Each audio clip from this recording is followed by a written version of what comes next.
राधे, आप सभी का स्वागत है सपना शर्मा के चैनल पर। आज मैं कार्तिक मास का 13वां अध्याय आप सभी को सुना रही हूँ, तो ध्यानपूर्वक सुने। राधे राधे। उसके बिना तुम्हारा सब कुछ फीका है, तुम किसी भी स्त्री रतन को ग्रहण करो। नारद जी के ऐसे वचन सुनकर दैत्यराज काम से व्याकुल हो गया। उसने नारद जी को प्रणाम कर पूछा कि ऐसी स्त्री कहाँ मिलेगी जो सब रत्नों में श्रेष्ठ हो। नारद जी ने कहा ऐसा रत्न तो कैलाश पार्वती में योगी शंकर के पास ही है। उनकी सर्वांग सुंदरी पत्नी देवी पार्वती बहुत ही मनोहर है। उनके समान सुंदरी में किसी को नहीं देखता। उनके उस रत्न की उपमा तीनों लोकों में कहीं नहीं। देवर्षि उस दैत्य से ऐसा कहकर दे कार्य करने की इच्छा से आकाश मार्ग में चले गए। नारद जी के चले जाने के बाद जलंधर ने अपने राहु नामक दूत को बुलाकर आज्ञा दी कि कैलाश पर जटाधारी शंभु योगी रहता उसे उसकी सर्वांग सुंदरी भर्या को मेरे लिए मांग लाओ। जब दूत शिव के स्थान में पहुंचा, परंतु नंदी ने उसे भीतर सभा में जाने से रोक दिया। किंतु वह अपनी उग्रता से शिव की सभा में चला गया और शिव के आगे बैठकर दैत्यराज का संदेश कह सुनाया। उस राहु नामक दूत को ऐसा कहते भगवान शूलपानी के आगे पृथ्वी फोड़कर एक भयंकर शब्द वाला पुरुष प्रकट हो गया, जिसका सिंह के समान मुख। वह नरसिंह ही राहु को खाने चला।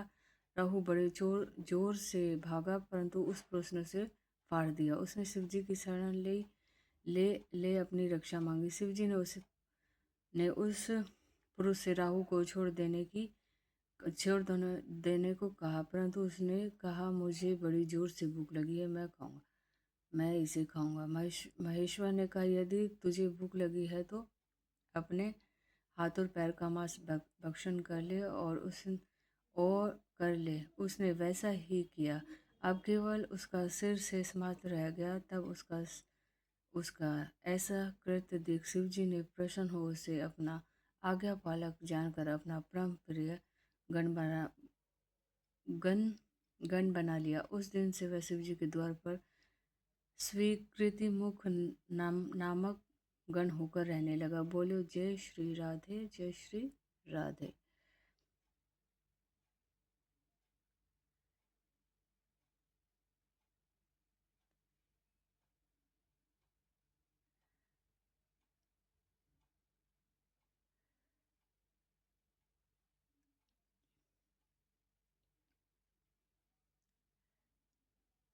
उसके बिना थोड़ा सा और भी है अभी।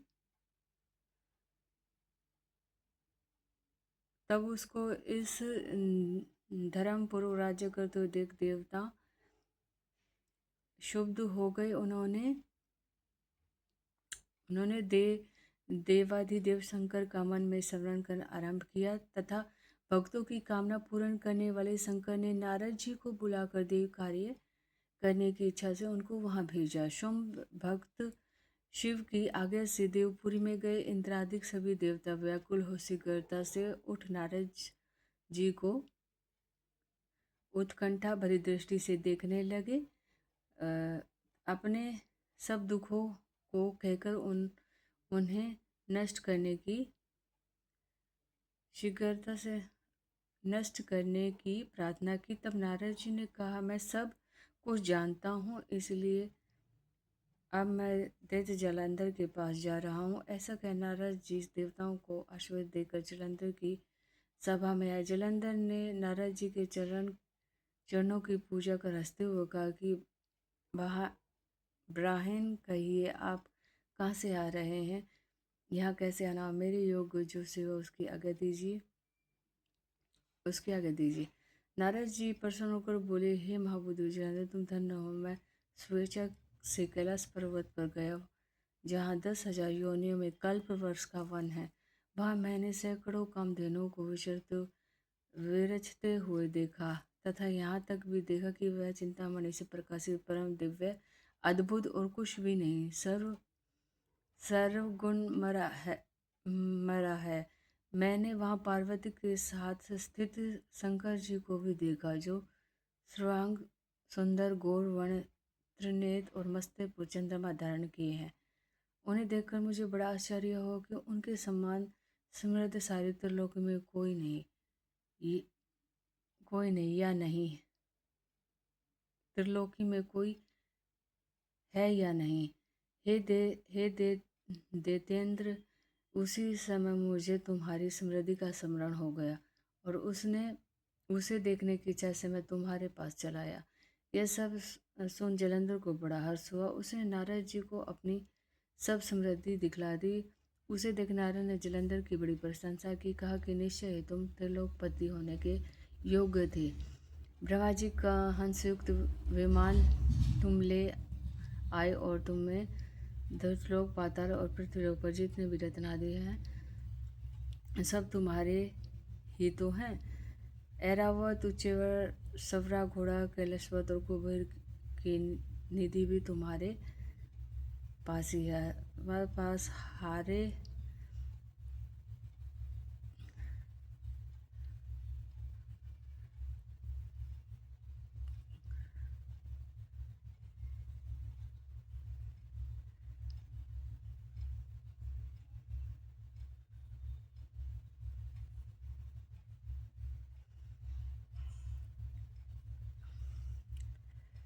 इससे मैं बड़ा प्रसन्न हुआ। तुम्हारे पास कोई स्त्री रतन नहीं है।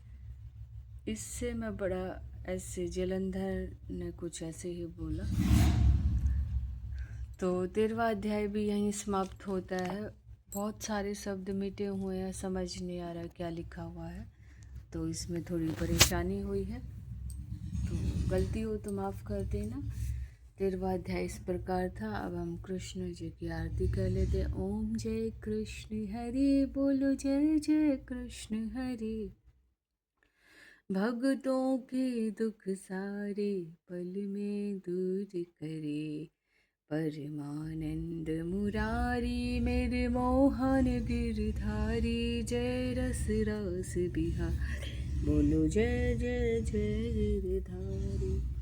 कर कन कन कटि सोहत, कानन में बाला, मोर मुकुट पीतांबर सोहे बनमाला। दीन सुदामा तारे, धृतों के दुख टार, गज्जग फंद छुड़ाए, भवसागर तारे। हेरिना कसब संहारे, नरिहरि रूप धरे। पवन से प्रभु जम के बीज परे, केसी कंस विदारे, नल कबूर तारे। दामोदर छवि सुंदर, भगतन के प्यारे। काली नाग नथैया, नटवर छवि सोहे, फन फन नाचा करते नागा मन मोह।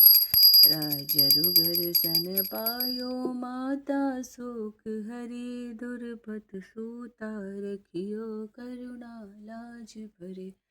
ओम जय कृष्ण हरे, बोलो जय जय कृष्ण हरे। अब 14वें कार्तिक मास के अध्याय के साथ मैं हाजिर होती हूँ।